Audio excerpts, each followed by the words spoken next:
Deus que me vê, Tu és o Deus que me vê, Tu és o Deus que me vê, Tu és o Deus que me vê. Eu te vejo, minha filha amada, sozinha, fugindo sem direção.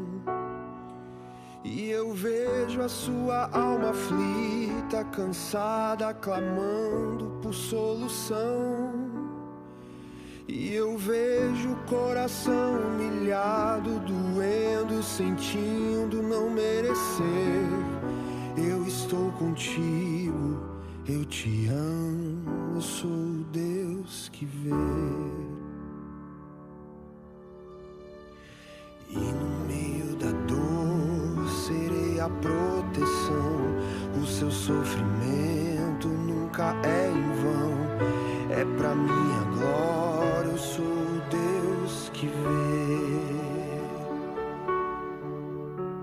Aquele que venceu a morte, o Deus que se fez gente, sabe o futuro e está presente. Ele pode tudo, Ele é o Senhor. Ele vê a filha desesperada, sofrida, fugindo sem direção. Ele vê a alma sufocada, aflita, clamando por solução. Ele vê o coração humilhado, doendo, sentindo não merecer. Ele muda tudo, Ele dá propósito, Ele vê.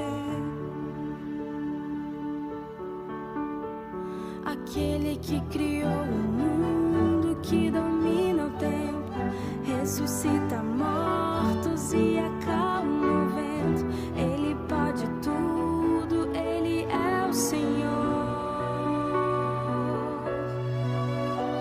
Aquele que venceu a morte, o Deus que se fez gente, sabe o futuro e é no presente. Ele pode tudo e é cheio de amor.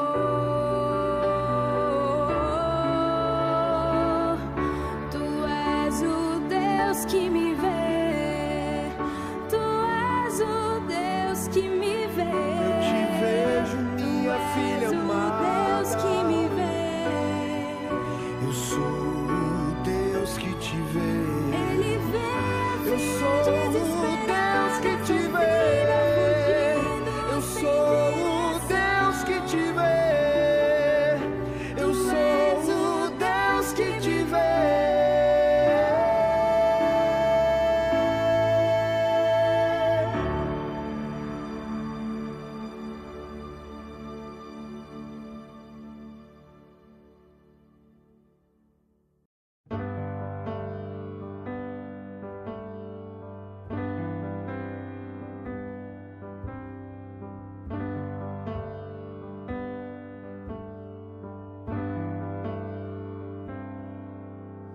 Não há nada onde ancorar meu pedido, e soluções me fogem ao pensar. Minhas lágrimas secaram e a vergonha me encobre. Eu não tenho mais a quem procurar.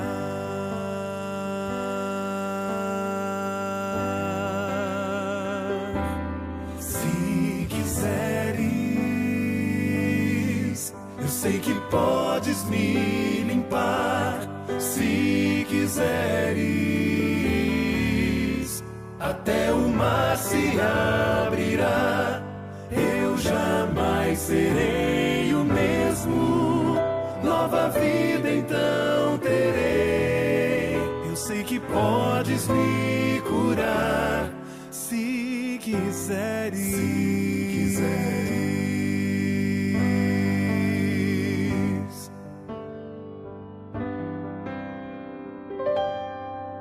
Teu poder me faz melhor na fraqueza. E a tua graça envolve o coração. Mas agora nada vejo, as feridas me atormentam. Minha esperança está no teu perdão. Se quiseres, eu sei que podes me limpar. Se quiseres, até o mar se abrirá. Eu jamais serei o mesmo. Nova vida então terei. Eu sei que podes me curar. Se quiseres, eu sei que podes me limpar. Se quiseres, até o mar se abrirá. Eu jamais serei o mesmo. Nova vida então terei. Eu sei que podes me curar. Eu sei que podes me curar. Sim, tu podes me curar. Se quiseres.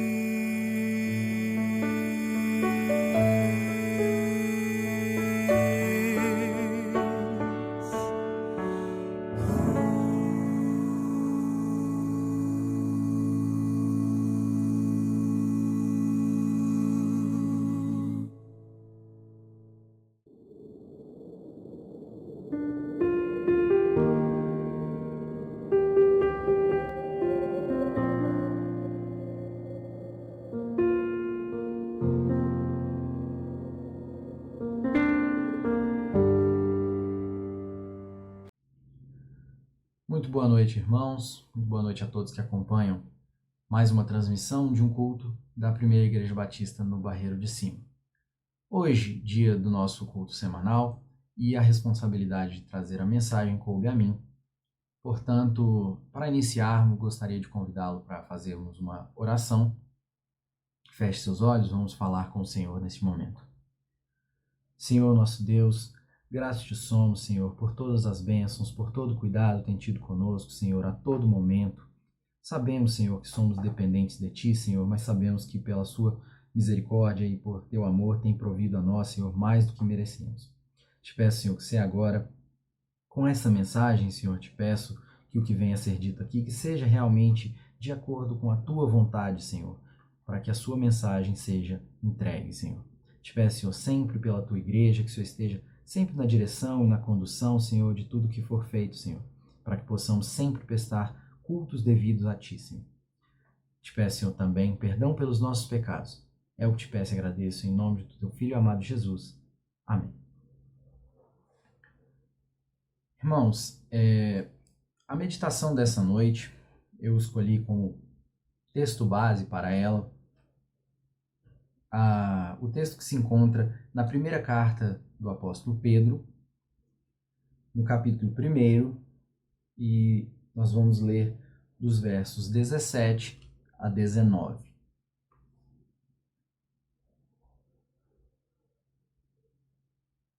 Nós lemos assim, encontramos assim: E se vocês invocam como Pai aquele que, sem parcialidade, julga segundo as obras de cada um, vivam em temor durante o tempo da peregrinação de vocês, sabendo que não foi mediante coisas perecíveis, como prata ou ouro, que vocês foram resgatados da vida inútil que seus pais lhes legaram, mas pelo precioso sangue de Cristo, como de um cordeiro, sem defeito e sem mácula.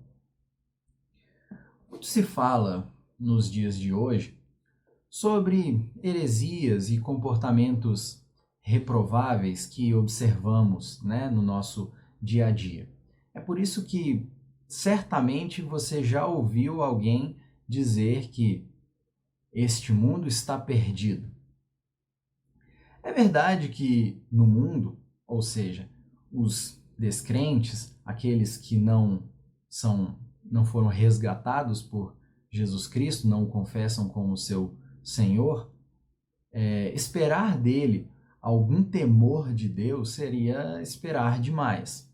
Afinal de contas, não possuem um temor de Deus e nem mesmo obedecem, nem mesmo seguem a Bíblia como regra de suas vidas.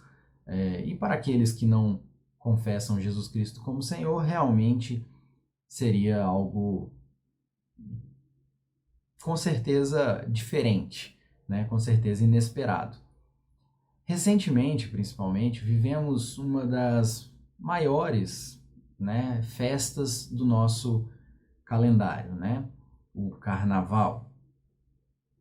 O Carnaval é certamente o evento mais aguardado do ano para muitas pessoas. É uma espécie de oportunidade para fazer o que quiser, né? Ter liberdade total para fazer o que mais gosta, sem ter medo de ser julgado, né?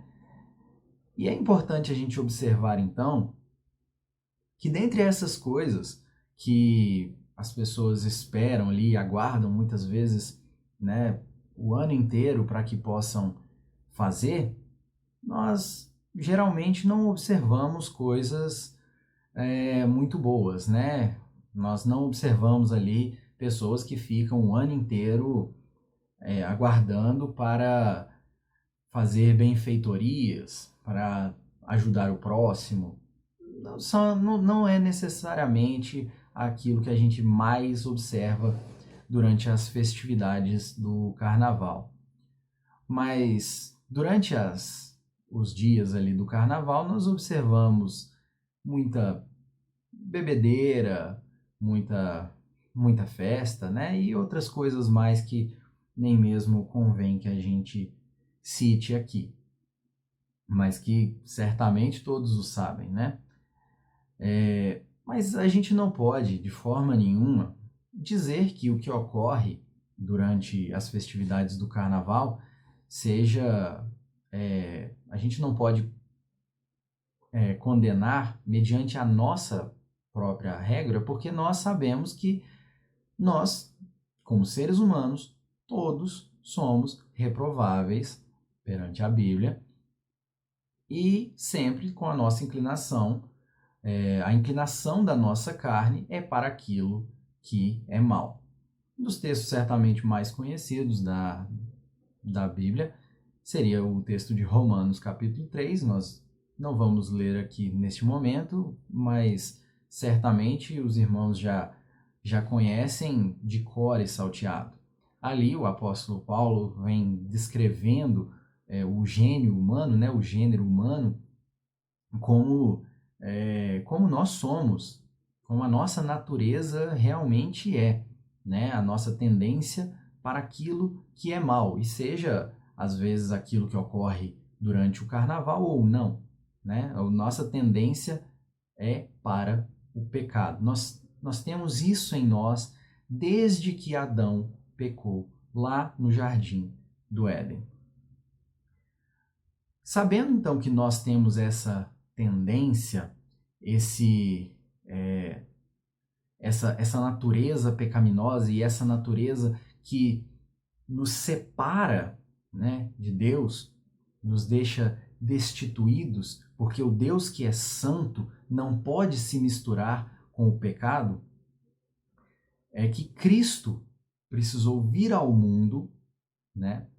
Ele sendo o próprio Deus, sendo filho de Deus e sendo o próprio Deus, teve de vir ao mundo para tomar o nosso lugar e pagar pelo nosso pecado. Pagar esse escrito de dívida que nós não éramos capazes de pagar. Se a gente continuar aqui mesmo na carta do apóstolo Pedro, no capítulo 3, no verso 18, que diz: pois também Cristo padeceu uma única vez pelos pecados, o justo pelos injustos, para conduzir vocês a Deus, morto sim na carne, mas vivificado no Espírito. Aqui, o apóstolo se dirige com vocês, né? Dirige aos leitores e também a ele mesmo, porque Cristo padeceu uma vez por todos nós, por todos os nossos pecados, né? O justo pelos injustos. Como nós lemos no próprio texto base aqui da nossa meditação dessa noite, que diz que não foi mediante coisas perecíveis, como prata ou ouro, que vocês foram resgatados da vida inútil que seus pais lhes legaram, mas pelo precioso sangue de Cristo, como de um cordeiro, sem defeito e sem mácula. Nós, que éramos realmente quem deveria ser punido pelo pecado, que deveríamos ser punidos pelo nosso pecado, pelas nossas falhas, pelas nossas ofensas contra o Senhor, nós não tínhamos capacidade nenhuma de pagarmos essa dívida. Então Cristo, aquele que não cometeu nenhum pecado, teve de vir ao mundo e morrer, derramar o seu precioso sangue para pagar o escrito de dívida que era contra nós.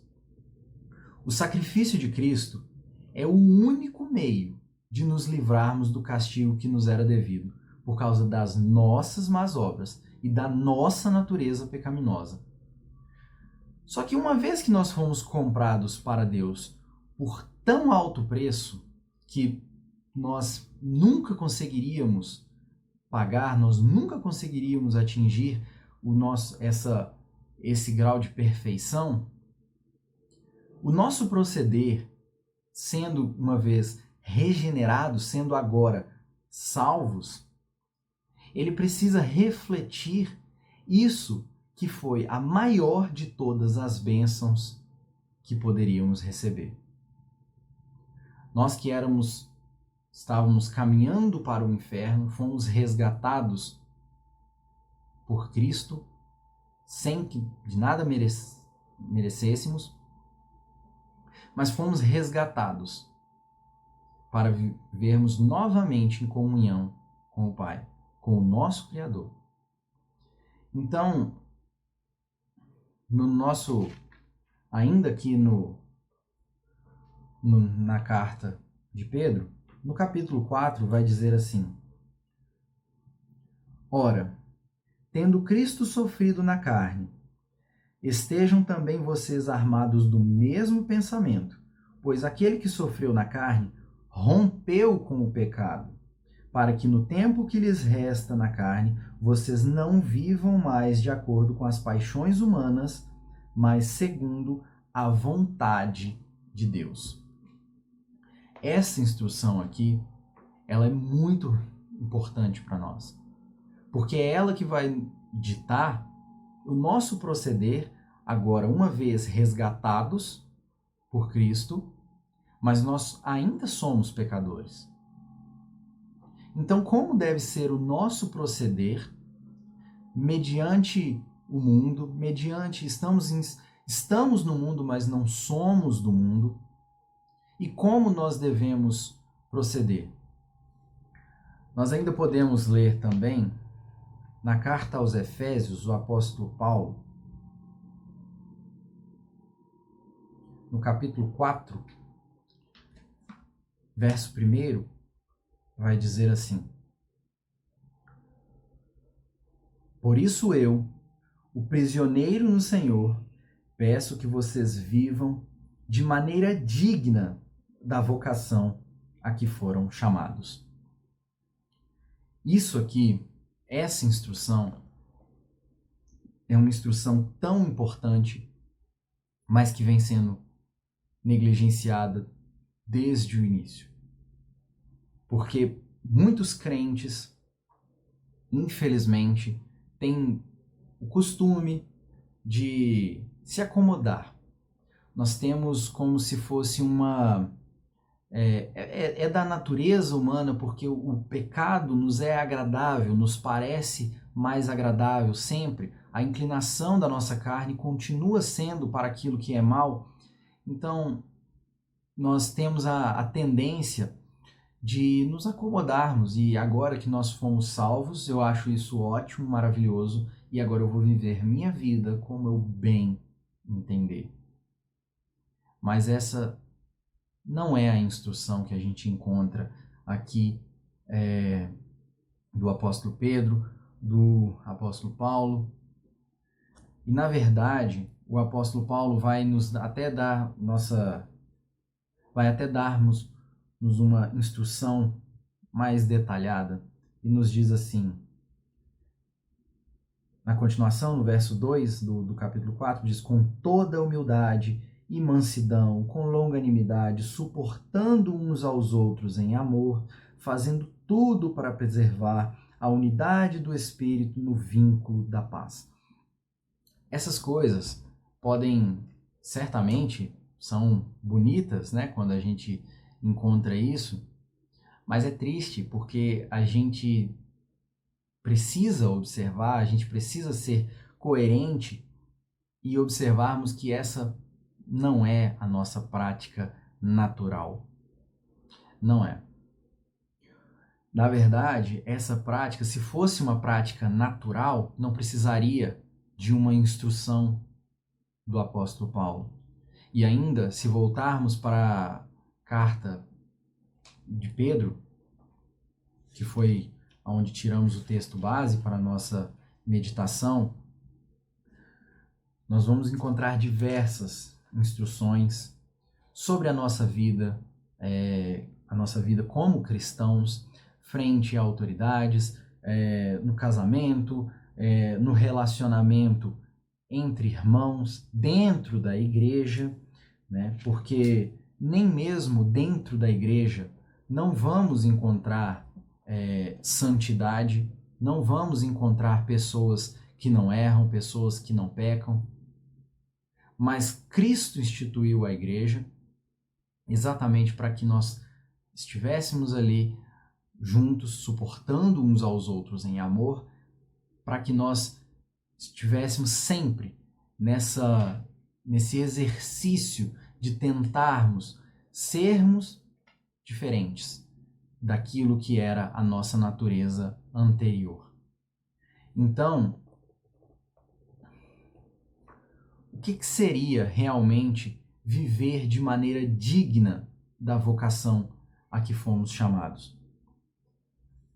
Nós não vamos ler aqui, obviamente, não temos tempo para isso, para lermos a carta inteira de Pedro. Mas um dos textos mais importantes aqui é uma citação que ele faz do Salmo, que a gente lê no capítulo 3, a partir do verso 10, que diz assim: aquele que quer amar a vida e ter dias felizes, refreie a língua do mal e evite que os seus lábios falem palavras enganosas. Afaste-se do mal e pratique o bem.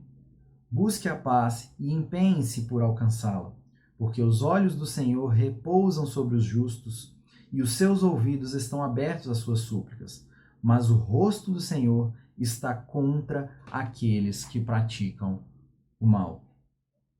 Fazer o bem, fazer aquilo que é certo, as boas obras, aquilo conforme nós encontramos aqui na Bíblia, nessas instruções, não é fácil. Se fosse fácil, não precisaríamos de tantas instruções. Se a gente pegar desde os Salmos até diversas outras epístolas aqui de Paulo, depois Pedro aqui, e o próprio Jesus também vai nos deixar diversos mandamentos, porque é uma luta diária, é uma luta constante contra a nossa natureza pecaminosa, contra a nossa natureza errante, né? Contra a nossa natureza que é contrária à vontade de Deus. Muitas das vezes nós costumamos, por irmos na igreja, estarmos ali no domingo, né, presencial, e às vezes nós começamos a nos inchar e nos enxergarmos como melhor que os outros. Observamos, por exemplo, um evento como esse do Carnaval e, claro, para tecermos críticas, não encontramos dificuldades. Vemos aquilo que outras pessoas fazem, aqueles que são perdidos, e dizemos, mas isso é pecado, isso está errado, isso não pode, né? E é muito fácil enxergarmos isso naqueles que nem mesmo reconhecem a Jesus Cristo como Senhor. Mas é injusto da nossa parte esperarmos, nos compararmos com esses que não foram resgatados por Jesus Cristo, não renderam suas vidas a Jesus Cristo, para dizermos que somos mais santos ou que somos melhores. A verdade é que a Igreja do Senhor Jesus Cristo não é formada de pessoas que são melhores do que as demais, que são melhores do que as que estão fora da Igreja. A Igreja de Jesus Cristo, ela é formada por pessoas pecadoras, falhas, por pessoas que foram resgatadas por Jesus Cristo. Não deixaram de ser pecadores, mas são agora pecadores resgatados. Se você, por exemplo, vamos propor aqui uma analogia, se você, por exemplo, tiver a necessidade da assistência de um policial, você certamente irá procurar alguém que esteja vestido de farda, né, esteja devidamente identificado, que seja um policial. Mas se o policial estiver usando roupas comuns como de qualquer outra pessoa, você provavelmente não irá requisitar a ajuda dele. Da mesma forma, os cristãos, aqueles que são salvos, a Igreja de Jesus Cristo, ela precisa ser identificada como igreja. Ela precisa ser luz para aqueles que precisam da luz, aqueles que estão em trevas. Então, o proceder do crente é essa identificação, e não temos como definirmos uma farda para salvos que identifique que são salvos, porque, né, isso não seria efetivo. Mas o proceder, a vida cristã, de acordo com com a vocação de que fomos chamados, isso é o que identifica o crente, isso é o que identifica aquele que foi realmente salvo por Jesus Cristo. Qualquer um pode se usar de palavras bonitas ou às vezes até mesmo citações da Bíblia. Mas aquele que está perdido, está nas trevas e precisa encontrar a Jesus Cristo, ele precisa enxergar isso. E é através exatamente desse proceder conforme a vocação a que fomos chamados. É isso que testifica, é por isso que chamamos de testemunho, porque isso testifica daquilo que aconteceu conosco. Nós não fazemos aquilo que é certo, aquilo que a Bíblia determina, porque somos bons ou porque somos melhores do que ninguém. Não é esse o motivo, porque se assim fosse, de nada valeria o sacrifício de Cristo, porque aquele que veio, Jesus Cristo, veio para salvar aquele que estava perdido. Porque, nas palavras do próprio Jesus Cristo, os sãos não precisam de médico. Então, nós sabemos que nós somos pecadores, sabemos que somos falhos, mas tendo essa ciência, nós precisamos ainda aplicar aquilo que Jesus Cristo, aquilo que a própria palavra de Deus nos diz repetidamente sobre o nosso proceder, sobre as nossas práticas, para que nós possamos fazer com que aquilo que nós vivenciamos seja visível através da nossa prática, seja visível aos demais. Não seja só da boca para fora, mas seja realmente uma renovação da nossa alma. Então, nós lemos aqui a citação que o apóstolo Pedro faz aqui sobre do Salmo, né, que ele faz aqui no verso 10 até o verso 12. Convido então que os irmãos abram aí em Salmos, capítulo 34.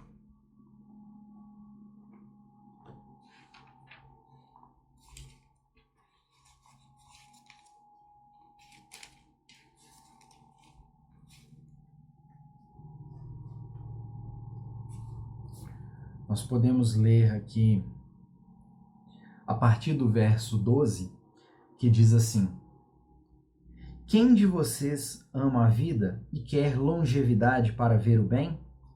Refreie a língua do mal e os lábios de falarem palavras enganosas. Afaste-se do mal e pratique o bem. Procure a paz e empenhe-se por alcançá-la. Os olhos do Senhor repousam sobre os justos, e os seus ouvidos estão abertos ao seu clamor.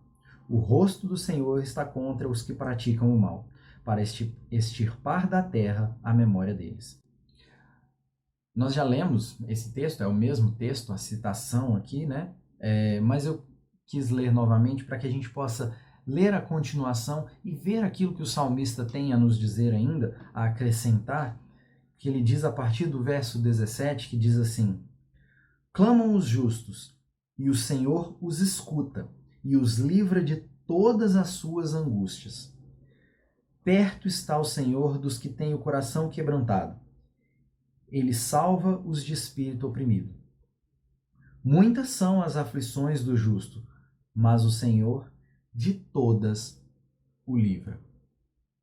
O apóstolo Pedro aqui também vai tratar sobre as dificuldades, sobre os problemas que vêm a partir exatamente disso, que podem vir a partir da prática do bem, porque nós sabemos que ser diferente nunca foi fácil, mas o próprio apóstolo Pedro vai dizer, no verso 13 do capítulo 3, Ora, quem há de maltratá-los se vocês forem zelosos na prática do bem? Mas, mesmo que venham a sofrer por causa da justiça, vocês são bem-aventurados. Não tenham medo das ameaças, nem fiquem angustiados. Pelo contrário, santifiquem a Cristo como Senhor no seu coração, estando sempre preparados para responder a todo aquele que pedir razão da esperança que vocês têm. Nós sabemos que é um tanto quanto improvável que, fazendo o bem, nós venhamos a sofrer.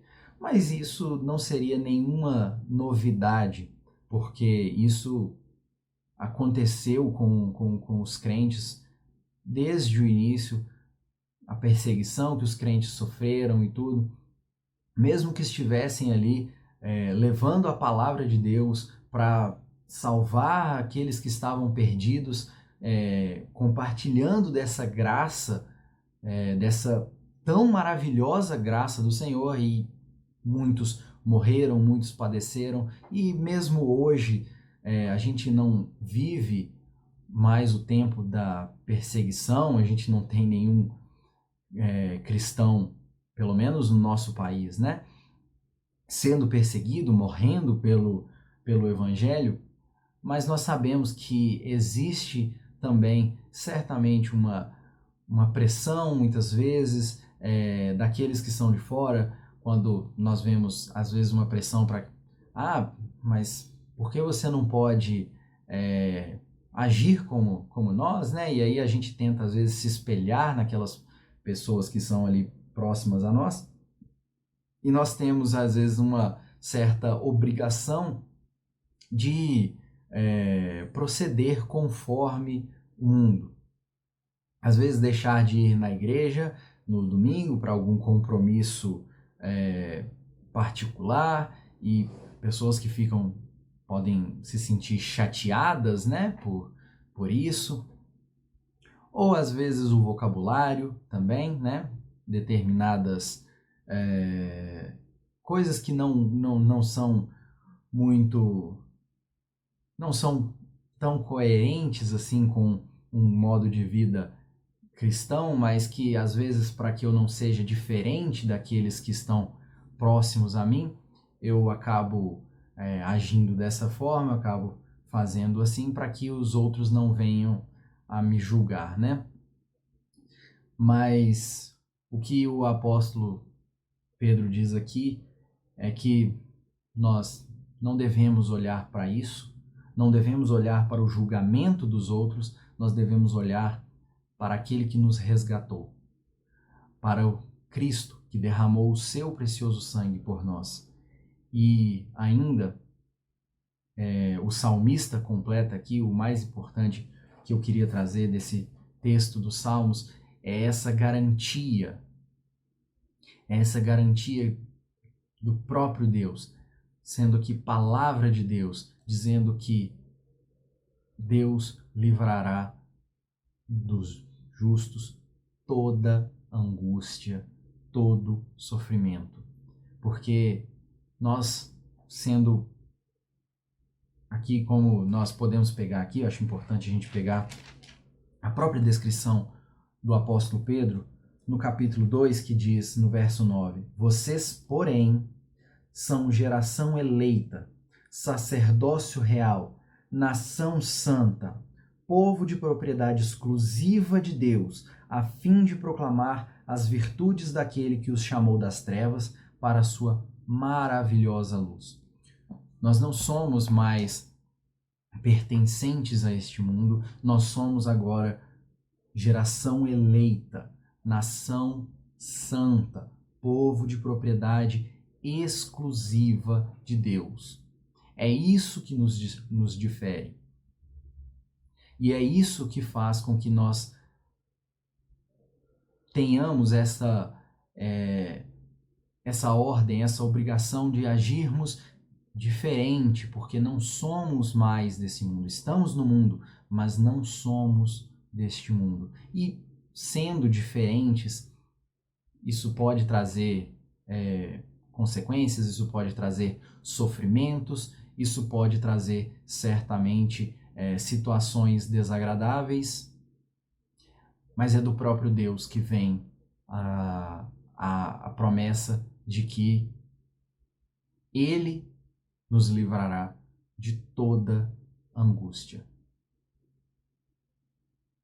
Nós temos a tendência a confiarmos em nós mesmos e no nosso próprio julgamento e achamos que sabemos aquilo que é melhor para nós e muitas vezes definimos que não tem problema agirmos como os outros fazem, né? E eu não procuro agir como aquilo que Deus diz. Muitas vezes eu nem mesmo vou consultar as Escrituras Sagradas para saber como agir em cada situação, né? E aí eu tomo a frente e faço da forma que eu acho que seja correto, ou da forma que eu acho que seja mais adequada. E às vezes sofremos as consequências disso. Às vezes não. Sempre sofreremos as consequências disso. Mas do contrário, às vezes, humanamente falando, pode nos parecer desvantajoso agirmos diferente, agirmos conforme a vontade de Deus, porque todos os outros agem diferente, mas todos os outros, muitas das vezes, né, são perdidos, são pessoas que estão nas trevas, e sendo eu resgatado, sendo cada um de nós resgatados por Jesus Cristo, nós precisamos agir diferente. E mesmo que venhamos a sofrer por causa da justiça, é palavra de Deus. Vocês são bem-aventurados. Essa instrução que ele diz, não tenham medo das ameaças, é porque sabe que nossa natureza, nossa fé não é grande o suficiente para que no momento ali da nossa tentação, né, no momento em que nós venhamos a fraquejar, nós não vamos ter medo, nós vamos. A instrução diz, não tenham, porque essa é a nossa natureza. Então a instrução diz, não tenha. Mas ele não diz não tenha medo, porque sem dar primeiro um motivo e o melhor dos motivos. Seja a nossa família, seja os nossos colegas de trabalho, seja os nossos amigos, nenhum deles poderia nos dar essa garantia que o Senhor nos dá, que Deus pode nos dar, de que Ele nos livrará de toda angústia. Então, que nós tenhamos a plena consciência de que somos comprados por Jesus Cristo, de que não fomos resgatados por prata ou ouro, e que sempre viver de acordo com a vontade de Deus sempre será o melhor para as nossas vidas. Mesmo que humanamente não pareça, mas é promessa de Deus. Mesmo que venhamos a sofrer, não tenham medo, nem fiquem angustiados. Portanto, irmãos, quanto ao nosso proceder, que nós não procuremos nos comparar com aqueles que são descrentes, ou que a nossa preocupação não seja com a prática daqueles que não confessam Jesus Cristo como Senhor, mas que a nossa preocupação seja sempre de tentarmos tornar visível, sempre com a nossa prática, nós possamos testemunhar daquilo que Cristo fez por nós quando nos resgatou da nossa vida inútil, da nossa condenação ao inferno, da qual nós não éramos capazes de nos livrar. Que seja esse o nosso modo de pensar, que seja esse o nosso modo de agir, que seja a nossa preocupação constante para que nós possamos sermos sempre servos mais agradáveis ao Senhor, agindo conforme a vontade de Deus para as nossas vidas. Vamos orar, então, para finalizarmos o culto dessa noite. Senhor, nosso Deus, gratos te somos, Senhor, por todas as bênçãos e todo o cuidado, e pela maior de todas as bênçãos, Senhor, que nos deste a salvação por meio do teu Filho, amado Jesus. Te peço, Senhor, que nos dê a instrução, que nos guie sempre, porque precisamos, Senhor, de Ti a todo momento, porque somos falhos, Senhor. Te peço, Senhor, também que perdoe as nossas faltas e perdoe os nossos pecados, Senhor. É o que te peço, Senhor, e o que te agradeço. No nome do Teu Filho, Jesus. Amém.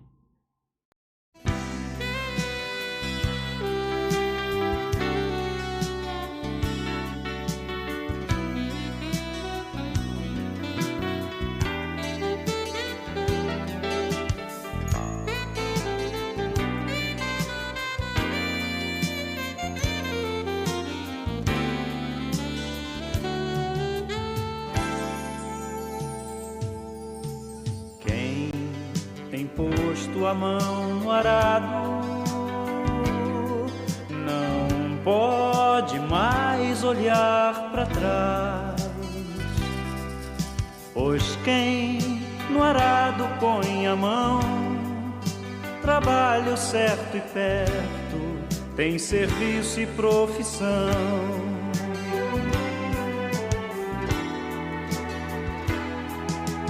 Quem tem posto a mão no arado, não pode mais olhar para trás, pois quem no arado põe a mão, trabalho certo e perto, tem serviço e profissão.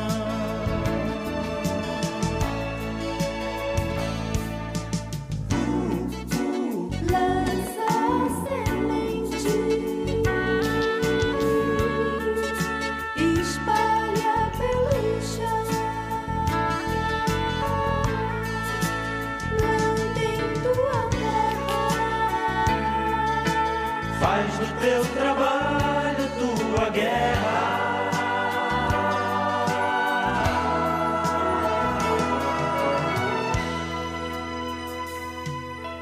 Quem em Cristo põe a vida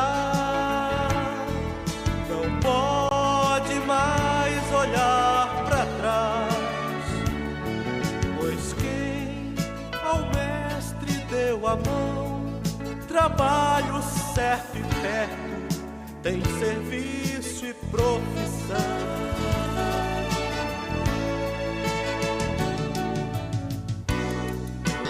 Prega a palavra, ensina o teu redor, mostra em tua vida, Faz das boas novas tua vida.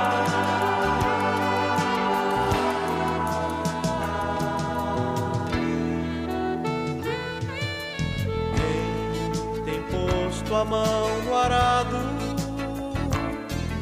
não pode mais olhar para trás, pois quem no arado põe a mão, trabalho certo e perto, tem serviço e profissão.